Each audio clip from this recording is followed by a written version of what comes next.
going on, Sports Wars? This is Ryan with RK Outpost. Finally, again, coming to you with another baseball video. I have been slacking. My deepest and most sincere apologies. We need more baseball on Sports Wars. But I'm coming to you today with a standings update because we are into it. It's like the last 3 weeks of Major League Baseball season. So less than 20 games for most teams to make that final push for the playoffs. And there's not too many divisional races that are really in question at this point, but there are so many teams right now in wildcard contention, especially in the National League. But let's go ahead. We'll break down what's going on in each division, and then we'll break down the wild card. So here we go with the AL East. So the Yankees, obviously, pretty much all season long, once they got their guys healthy, they have been, hammering the ball. They've been pitching well. They've been dominating the AL. And you can see that they've got a very sizable lead against Tampa Bay, who's also played really well. Boston's completely fallen out of it. Boston actually just parted ways with their general manager or their president of baseball operations, which, they won the World Series last year. They've got a lot of good talent there. Sometimes things just don't quite mesh. So I think that's a really short lease when you fire Dave Dombrowski after, just not even a full season after winning the World Series, when you still have a lot of those talented players that he was a part in bringing up. But they did fire him. They made a change. So they have a outside shot at the wild card, but their season's pretty much done, in my opinion. Then bringing up the bottom, Toronto and Baltimore. Baltimore, who's absolutely awful. But, hey, somebody's got to be awful, right? Not everybody can be good. AL Central, Minnesota, one of the big surprises of this season. The way they've been hitting the ball has been incredible. But Cleveland is making a push. Cleveland, made a big deal at the trade deadline. We covered that on this channel. They moved one of their pitchers, knowing that they'd be bringing some starting pitchers back into the rotation from injuries, and added some pop out there in Franmil Reyes, Yasiel Puig. And, it's working. They're making a push, trying to get back in that wild card. They're a game and a half back right now. And then, not much else to talk about. That's a pretty weak bottom of that division in general, with the White Sox, Kansas City, and Detroit. AL West, Houston. We talked about it at the trade deadline when they went out and they got Greinke. With Verlander, Greinke, and Cole, Verlander pitched a no-hitter the other day. Greinke was really close to pitching a no-hitter. Garrett Cole went and pitched a shutout recently. I'm not sure how anybody's going to be able to deal with them come playoff time. When you get down into the playoffs and you shorten your rotation up to a 4-man, sometimes 3-man rotation, having to face those 3 guys, I do not envy anyone. It's going to be really hard to beat, especially with all the talent they have on offense.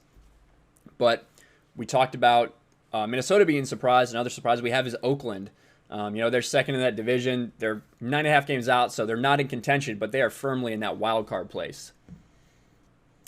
Now let's move over to the National League, where things are a little closer in a lot of these divisional races. So Atlanta's been playing well all season. Washington, kind of a surprise that they've been able to hang around as well as they are. They're in wild card contention. Philly, I think you have to say that it's been a little bit of a disappointing season for Philly. Making those moves in the offseason, making that move in the offseason to get Bryce Harper, bringing Real Muto in, bringing Jake Arrieta in over the past couple years. They were really poised to make a push, and right now they're looking back, they're on the outside looking in of the playoffs. So they really need to make a push.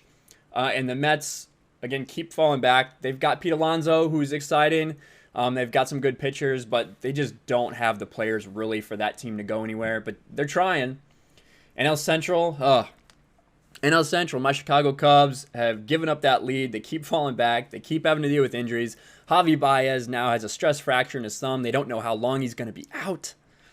But you got to have the faith. The Cardinals, to their credit, have been playing really well. I hate the Cardinals with a passion, but you got to give it to them. That organization has made some good moves in the offseason. They brought in Goldschmidt. They did some things, and they are kind of firmly in control right now. Cubs are 4.5 games back. They're in the wild card.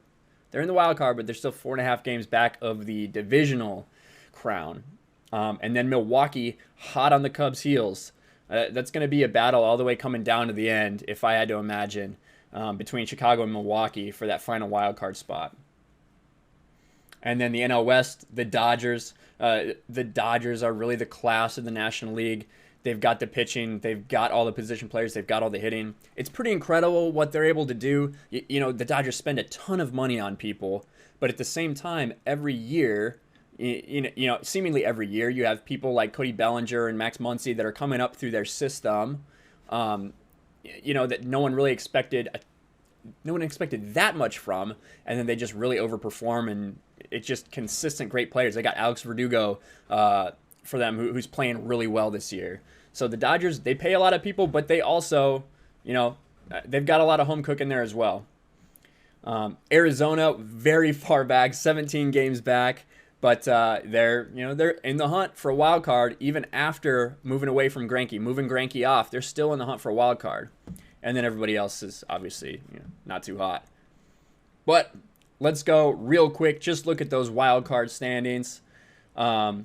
In the AL, we talked about Tampa and Oakland right there, but Cleveland hot on their heels. It's going to be between those three teams. No one else really has a chance. It's going to be really interesting to see those teams fight for that final spot. You got three teams with only 2 wild card spots. And then the National League is where it's a little trickier. You see Washington right there with that 3-game lead, and then the Cubs in that final spot, my Cubbies. But Arizona, Milwaukee, Philly, the Mets, all within 4 games. So I think I'm going to be stressing a lot these final 3 weeks of baseball season. I'm really hoping my Cubs can hang on and pull it out. But there's a very important series tonight. The Cubs are in San Diego, so I'm actually going to be going to that game tonight to check them out live. I'm really excited. It's a very important series for them to get back on the right track against a Padres team that is not that great. So hopefully we can get back in the swing of things. But what do you guys think? You guys looking forward to the final push in Major League Baseball season? 162 games. It's so long, but we're getting down to the end, getting down to playoff time, which is awesome. So hopefully your team's in contention. If not, I guess that stinks for you, but there's always next year. Let us know what you think in the comments below. Smash the like button, and I'll talk to you guys later. Hey everyone, it's Jeremy from geeksandgamers.com, and if you're a fan of Geeks and Gamers, please go to our website, visit our merchandise store. We have t-shirts, hoodies, hats, beanies, tank tops, and in the very near future, we're going to have many more products for you to choose from. So thank you for the support. We appreciate it. You guys have a great day, and we will talk to you later.